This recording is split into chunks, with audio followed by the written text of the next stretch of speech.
ರವಿ ಅವರು ಒಂದು ರಿಪ್ಲೈ ಕೊಟ್ಟಿದ್ದಾರೆ ಆರ್ಎಸ್ಎಸ್ ವಿಚಾರಕ್ಕೆ ಸಂಬಂಧಪಟ್ಟಂಗೆ. ಏನಂತ ಈ ಹಿಂದೆ ಯಾರ ಕೈಯಲ್ಲೂ ಕೂಡ ಏನು ಮಾಡ್ಕೊಳಕ್ಕಾಗಲ್ಲ. ಈಗ ನೋಡಿ ಒಂದು ನಿಮಿಷ, first of all C T Ravi ಅವರಿಗೆ RSS ಅವರ ಇತಿಹಾಸ ಗೊತ್ತಿಲ್ಲ ಅನಿಸುತ್ತೆ. ಸರ್ದಾರ್ ಪಟೇಲ್ ಅವರು ನೆಹರು ಅವರು ಬ್ಯಾನ್ ಮಾಡಿದಾಗ ಹೋಗಿ ಕೈಕಾಲು ಬಿದ್ದಿದ್ದು ಅದೇ RSS ಅವರು. ಇಂದಿರಾ ಗಾಂಧಿ ಅವರು ಬ್ಯಾನ್ ಮಾಡಿದಾಗ ಉದ್ದುದ್ದ ಪ್ರಶಂಸೆ ಲೆಟರ್ಗಳು ಬರೆದಿದ್ದಾರೆ ಅವ್ರು ಸರ್ಸಂಚಾಲಕರು. ಓದಕ್ಕೆ ಕೇಳ್ರಿ ಅವರಿಗೆ ಇತಿಹಾಸ ಮೊದಲನೇದು. ಆಮೇಲೆ ರಿಜಿಸ್ಟ್ರೇಷನ್ ಮಾಡ್ಕೊಳ್ಳಿ ಅಂದರೆ ಯಾಕೆ ಅಷ್ಟು ಭಯ ಅವರಿಗೆ? RSSಗೆ ರಿಜಿಸ್ಟರ್ ಮಾಡ್ಕೊಳ್ಳಿ ಅಂದರೆ ಇವ್ರು ಯಾಕೆ ಉತ್ತರ ಕೊಡ್ತಾ ಇದ್ದಾರೆ? ಒಂದು ಕೆಲಸ ಮಾಡಿ, ಈಗ ತಾನೇ ನಮ್ಮ ಬೇರೆ ಮಾಧ್ಯಮ ಸ್ನೇಹಿತರಿಗೆ ಹೇಳ್ತಾ ಇದ್ದೆ, ನನಗನ ನಿಮ್ಮ ಯಾವುದು ಜಗನ್ನಾಥ್ ಭವನ್ ಅಲ್ಲ ಅವ್ರದ್ದು, ಜಗನ್ನಾಥ್ ಭವನೋ ಕೇಶವ ಕೃಪಾಗೋ ಕರೆಸಿ, ನನಗೆ ಕರೆಸ್ಬಿಟ್ಟು ಈ ಕಾನೂನು ಅಡಿನಲ್ಲಿ ನಮಗೆ ಸ್ವತಂತ್ರ ಇದೆ, ನಾವು ಯಾವುದೇ ಸರ್ಕಾರಿ ಸಂಸ್ಥೆಗಳಿಗಾಗಲಿ ಅಥವಾ ಸರ್ಕಾರಿಗಾಗಲಿ ನಾವು ಉತ್ತರ ಕೊಡೋ ಅಗತ್ಯ ಇಲ್ಲ ಅಂತ ತೋರಿಸ್ಬಿಡ್ಲಿ, ಅಥವಾ ನನ್ನ ಆಫೀಸಿಗನ ಬರಲಿ, ದಾಖಲೆಗಳು ತೊಗೊಂಡು ಬರಲಿ. ನೋಡಿ ಸರ್, ಈ ಕಾನೂನು ಅಡಿನಲ್ಲಿ ನಮಗೆ ಯಾವುದೇ ನಮ್ಗೆ ಯಾವುದೇ ಸಂವಿಧಾನ ಲಾಗೂ ಆಗೋದಿಲ್ಲ, ನಮ್ಗೆ ಯಾವುದೇ ಕಾನೂನು ಲಾಗೂ ಆಗೋದಿಲ್ಲ ಅಂತ ನನ್ನ ಆಫೀಸಿಗನ ಬಂದು ಹೇಳಿ, ಇವ್ಯಾಲ್ಯೂಯೇಟ್ ಮಾಡ್ತೀನಿ. ತಪ್ಪಿದರೆ ನಾನೇ ಕ್ಷಮೆ ಕೇಳ್ತೀನಿ, ಇಲ್ಲದ್ರೆ ಅವ್ರು ತಿದ್ಕೊಳಕ್ಕೆ ಹೇಳಿ. Simple thing sir. ಯಾವ ದೇಶದಲ್ಲಿ ಒಬ್ಬ ಬೀದಿ ವ್ಯಾಪಾರ ರಿಜಿಸ್ಟರ್ ಆಗಬೇಕು, ಹೌದಾ ಇಲ್ಲ? ಬೀದಿ ವ್ಯಾಪಾರಿಗಳು ರಿಜಿಸ್ಟರ್ ಆಗಬೇಕು. ದೇವಸ್ಥಾನದಲ್ಲಿ ಎಷ್ಟು ದೇಣಿಗೆ ಬರ್ತಾ ಇದೆ ಅಂತ ದೇವರು ಲೆಕ್ಕ ಕೊಡಬೇಕು, ದೇವಸ್ಥಾನಗಳು ಲೆಕ್ಕ ಕೊಡಬೇಕು, ಜನರು ಲೆಕ್ಕ ಕೊಡಬೇಕು, ನೀವು ITಗೆ ಲೆಕ್ಕ ಕೊಡಬೇಕು. ಇವ್ರು ಕೊಡೋಂಗಿಲ್ವಾ? ಏನಕ್ಕೆ? ಇವ್ರ ಮನ್ಸಿಗೆ ಬಂದಂಗೆ ಮಾಡ್ಬೋದಾ? ಯಾವ ಕಾನೂನು ಅಡಿನಲ್ಲಿ ಕೊಡಬೇಕು? ಮಾತಿದ್ರೆ ಬಾಡಿ ಆಫ್ ಇಂಡಿವಿಜುವಲ್ಸ್ ಅಂತಾರೆ. ನಿಮ್ಗೆ ಗೊತ್ತಿದೆಯಾ? Bangalore club also is a body of individuals. ಅಂದರೆ ನಾಳೆ ನೀವು ಹಂಗೆ ಮಾಡ್ಬೋದಾ? ಸೇಮ್ ಫಾರ್ಮ್ಯಾಟ್ನಲ್ಲಿ ನೀವು ನಾಳೆ ಒಂದು ಸಂಘಟನೆ ತೆಗೆದುಬಿಟ್ಟು ನೀವು ಹೀಗೆ ದೇಣಿಗೆ ಇಸ್ಕೊಳೋದಾಗಲಿ ಅಥವಾ ಕಾನೂನು ಉಲ್ಲಂಘನೆ ಮಾಡಿಬಿಟ್ಟು ಬೆಂಗಳೂರಿನಲ್ಲಿ ಪಥಸಂಚಲನ ಮಾಡೋದಾಗಲಿ ಮಾಡ್ಬೋದಾ ಸರ್? ಆಯ್ತು ರೀ, ಇವ್ರಿಗೆ ಗೊತ್ತಿಲ್ಲ, ಇವ್ರ ಇತಿಹಾಸ ಹೆಂಗೆ ಈ ಹೇಡಿಗಳು ಬಂದು ಕೈಕಾಲು ಬೀಳ್ತಾರಂತ ಗೊತ್ತಿಲ್ಲ. ನಾನು ಬರೆದಿರೋ ಇತಿಹಾಸ ಅಲ್ಲ, ಅವ್ರ ಆರ್ಗನೈಸರ್ ಪುಸ್ತಕ ಓದಲಿ ಸರ್. ಅವ್ರ ಮ್ಯಾಗ್ಝಿನ್ ಇದೆ ಆರ್ಗನೈಸರ್ ಅಂತ, ಹೋಗ್ಬಿಟ್ಟು ಯಾವ ರೀತಿ ಸರ್ದಾರ್ ಪಟೇಲ್ ಅವರಿಗೆ ಕೈಕಾಲು ಬಿದ್ದಿದ್ದಾರೆ, ವೀರ್ ಸಾವರ್ಕರ್ ಯಾವ ರೀತಿ ಪೆನ್ಷನ್ ತೊಗೊತಾ ಇದ್ರು ಸರ್, 60 ರೂಪಾಯಿ ಪೆನ್ಷನ್ ತೊಗೊತಾ ಇದ್ರು ವೀರ್ ಸಾವರ್ಕರ್ ಬ್ರಿಟಿಷರ ಹತ್ರ, ಗೊತ್ತಾ? ಇವ್ರ ಇತಿಹಾಸ ಅದು. ಇಂದಿರಾ ಗಾಂಧಿಗೆ ಪತ್ರ ಬರೆದಿದ್ರು ಸರ್ ಅವರ ಹಿಂದಿನ ಸರ್ಸಂಚಾಲಕರು, ಎಮರ್ಜೆನ್ಸಿ ದೇಶಕ್ಕೆ ಭಾಳ ಅಗತ್ಯ ಅಂತ. ಇವತ್ತು ನೋಡಿದ್ರೆ ಹಿಂಗೆ ಮಾತಾಡ್ತಾರೆ.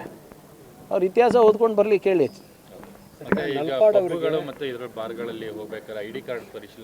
ನೋಡಿ, ಭಾಳಷ್ಟು ನಮಗೆ ದೂರುಗಳು ಬರ್ತಾ ಇದೆ ಪೋಷಕರಿಂದ.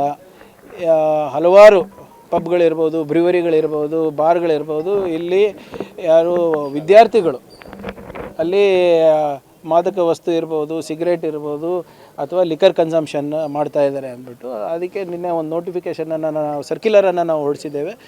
ಯಾವುದೇ ವ್ಯಕ್ತಿಗೂ ಕೂಡ ನೀವು ಅಂದರೆ ಸ್ಟೂಡೆಂಟ್ ಇರ್ಬೋದು, ಬಿಲೋ 21 ವರ್ಷಕ್ಕಿಂತ ಕಮ್ಮಿ ಯಾರಾನ ಇದ್ದರೂ IDಗಳು ಚೆಕ್ ಮಾಡಿಬಿಟ್ಟು ಬಿಡಬೇಕು ಅಂತ. ಯಾಕಂದರೆ ಇದು ನಮ್ಮ ಯುವಕರ ಭವಿಷ್ಯದ ಪ್ರಶ್ನೆ ಆಗಿದೆ. The ಓನಸ್ is on the establishment. ಅವ್ರು ಪರಿಶೀಲನೆ ಮಾಡಬೇಕು, ಅವರು ನಿಯಂತ್ರಣ ಮಾಡಬೇಕು. ಒಂದು ವೇಳೆ ಅವ್ರು ನಿಯಂತ್ರಣ ಮಾಡಿಲ್ಲ ಅಂದರೆ ನಾವು ಕ್ರಮ ತಗೋತೀವಿ. ಸರ್, 2022-23 ಅತಿ ದೊಡ್ಡ ಹೋರಾಟ ಬಿಟ್ಕಾಯಿನ್ಗೋಸ್ಕರ SIT ಮಾಡಿದ್ರಿ. ಆದರೆ SIT ಅವರ ಚಾರ್ಜ್ ಶೀಟಲ್ಲಿ ನಿಮ್ಮ ನಾಯಕರ ಮಗನ ಈಗ ಆರೋಪ. ನೋಡಿ, ಯಾರು ಉಪ್ಪು ತಿಂದಿದ್ದಾರೆ ನೀರು ಕುಡಿಬೇಕಾಗ್ತದೆ. ನಾವೇನು ಪಾರದರ್ಶಕವಾಗಿ ಮಾಡಿದ್ದೀವಿ. ಈಗ ED ಅವರು ಏನೋ ಸಮನ್ಸ್ ಕೊಟ್ಟಿದ್ದಾರೆ, ಸಮನ್ಸಿಗೆ ಹೋಗಿಲ್ಲ ಅಂತ ಹೇಳಿದ್ದಾರೆ. ಅವ್ರು ಹೋಗ್ತಾರೆ, ಯಾವಾಗ ಅವ್ರಿಗೆ ಕರೀತಾರೆ, ಇವತ್ತಿಲ್ಲ ನಾಳೆ ಹೋಗ್ತಾರೆ. ಅದೇನಿಲ್ಲ ಅಂದರೆ ಕಾನೂನು ಪ್ರಕಾರ ಇದು ಮಾಡ್ತಾರೆ. ಚಾರ್ಜ್ ಶೀಟ್ ಬರಲಿ, ಅವ್ರದ್ದು ಇನ್ನೂ ಚಾರ್ಜ್ ಶೀಟ್ ಆಗಿಲ್ಲ ಅಂತ ಕೇಳ್ಪಟ್ಟಿದ್ದೀನಿ. ಇನ್ನು CC ನಂಬರ್ ಫೈನಲ್ ಆಗಬೇಕು, ನೋಡೋಣ, ತೊಗೊಳ್ಳಿ. ಇದರಲ್ಲಿ ಯಾವುದೇ ರೀತಿಯಾದಂಥ ಗೊಂದಲ ನಮ್ಮಲ್ಲಿಲ್ಲ. ವಾಟ್ ಎವರ್, ನಾನೇ ಅಲ್ಲ ಇವರೇ ಹೋರಾಟ ಅಂತಲ್ಲ. What is wrong is wrong. ಅದನ್ನು ನಾವು ಯಾರು ಸಮರ್ಥನೆ ಮಾಡ್ಕೊಳಕ್ಕಾಗ್ತಾ? ಇದು ನಾವಾಗಿರ್ಬೋದು, ಹಿಂದಿನ ಮುಖ್ಯಮಂತ್ರಿ ಇರ್ಬೋದು, ಇವಾಗಿನ ಮುಖ್ಯಮಂತ್ರಿಗಳಿರ್ಬೋದು, ಯಾರೂ ಕೂಡ ಯಾರೂ ಸಮರ್ಥನೆ ಮಾಡ್ಕೊತಾ ಇಲ್ಲ. What ever it is we will take. ಈಗ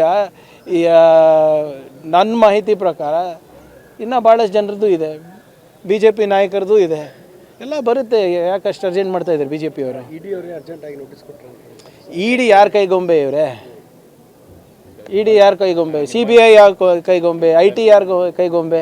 ನಿಮ್ಮಲ್ಲಿ ಅಕ್ಯೂಸ್ ಇದ್ದವನು ಅಲ್ಲಿ ಇನ್ವೈಟ್ ಮಾಡ್ತಾ ಇರ್ತಾನೆ ಎಲ್ಲಿ? ಈಗ ನಿಮ್ಮಲ್ಲಿ ಚಾರ್ಜ್ ಶೀಟ್ ಬೇರೆಯವ್ರಿಗೆ ಯಾಕೆ ಮಾಡಿಲ್ಲ? ಸೆಲೆಕ್ಟಿವ್ ಆಗಿ ಮಾಡ್ತಾ ಇದ್ದಾರಾ ಅಂತ ನಾನು ಕೇಳ್ತಾ ಇರೋದು. ನಂಗೆ ಗೊತ್ತಿಲ್ಲ, ಇದು ED ಅವ್ರಿಗೆ ಕೇಳಬೇಕು ನೀವು. ಮೋದಿಯವರು ನೆಹರು ದಾಖಲೆ ಎಲ್ಲಿ ನೋಡಿ, ಬರೇ ದಿನಗಳ ದಾಖಲೆ ಮುರಿಯೋದ್ರಿಂದ ಆಗೋದಿಲ್ಲ. ನೆಹರು ಅವರು ಅರ್ಧ ಮಾಡಿದಷ್ಟು ಕೆಲಸ ಮಾಡಿದಾರಾ? ಒಂದು ಇಸ್ರೋ ಥರ ಸಂಸ್ಥೆ ಕಟ್ಟಿದಾರಾ? ಒಂದು IIT ಥರ ಸಂಸ್ಥೆ ಕಟ್ಟಿದಾರಾ? ಒಂದು ದೊಡ್ಡ ಅಣೆಕಟ್ಟು ಮಾಡಿದಾರಾ? ಹೇಳಿ. 12 ವರ್ಷದಲ್ಲಿ 12 ಸಾಧನೆ ಹೇಳಿಬಿಡ್ಲಪ್ಪ. 100 ಸ್ಮಾರ್ಟ್ ಸಿಟಿ ಕಟ್ತೀನಿ ಅಂದವ್ರು ಒಂದನ ತೋರಿಸ್ಬಿಡಿ ಸ್ವಾಮಿ. Make in India, skill India, digital India, Beti Bachao Beti ಪಡಾವ್, ಬರೇ ಸ್ಲೋಗನ್ಗಳಾಗಿ ಉಳಿದಿವೆ. 100 ಸ್ಲೋಗನ್ಗಳು ಇವೆ ಅಷ್ಟೇ 12 ವರ್ಷದಲ್ಲಿ. ಯಾವುದು ಸಕ್ಸಸ್ ಆಗಿದೆ ತೋರಿಸ್ಬಿಡಿ. ಇವತ್ತು ನಮ್ಮ ಆರ್ಥಿಕ ಪರಿಸ್ಥಿತಿ ಹೇಗಿದೆ? ನಿಮ್ಮ ರೂಪಾಯಿ ಮೌಲ್ಯ ಏನಿದೆ? 12 ರೂಪಾಯಿಗೆ ತಂದು ಇಡ್ತೀನಿ ಅಂದವರು ಇವಾಗ 100 ಮುಟ್ತಾ ಇದೆ. LPG ಇದು ಎಷ್ಟಾಗಿದೆ ಇವಾಗ? ಕಮರ್ಷಿಯಲ್ ಸಿಲಿಂಡರ್ ಇರ್ಬೋದು, ಡೊಮೆಸ್ಟಿಕ್ ಸಿಲಿಂಡರ್ ಇರ್ಬೋದು, ನಿಮ್ಮ ಪೆಟ್ರೋಲ್ ಡೀಸೆಲ್ ರೇಟ್ ಇರ್ಬೋದು, ಫರ್ಟಿಲೈಸರ್ ಇರ್ಬೋದು. ಎಲ್ಲಿದೆ ಸ್ವಾಮಿ?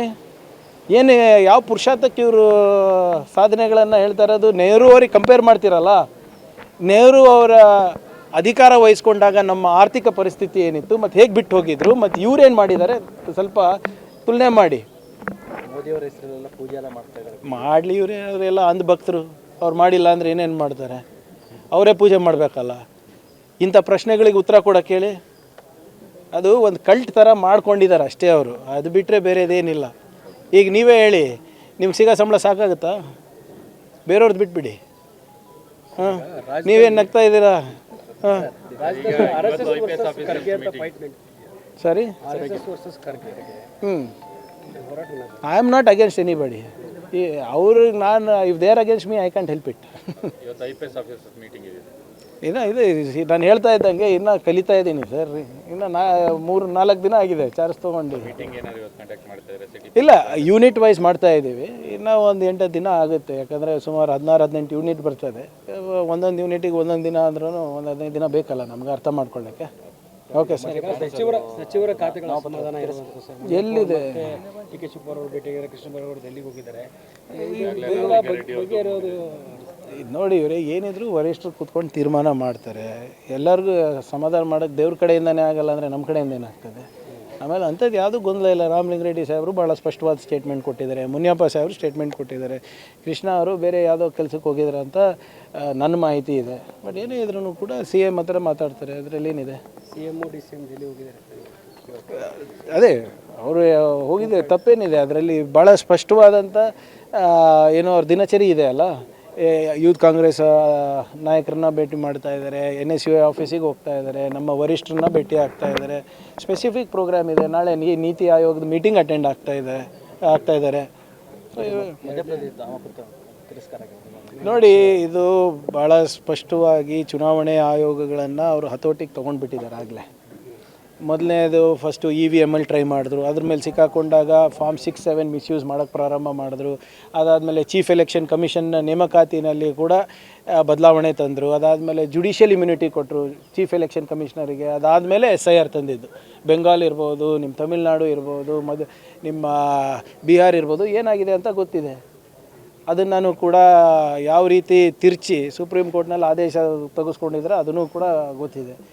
ವೋಟ್ ಚೋರಿ ಆಯಿತು. ಇವಾಗ ನಾಮಪತ್ರನೇ ಕದಿಯೋಕ್ಕೆ ಪ್ರಯತ್ನ ಮಾಡ್ತಾ ಇದ್ದಾರೆ. ಒಂದು ವ್ಯವಸ್ಥೆ ಇದೆ, ಒಂದು ಕಾನೂನಿದೆ, ಒಂದು ಸಂವಿಧಾನದ ಅಡಿನಲ್ಲಿ ಕೆಲವು ನಿಯಮಗಳಿದೆ. ಅದನ್ನು ಕೂಡ ಗಾಳಿಗೆ ತೂರ್ತಾರೆ.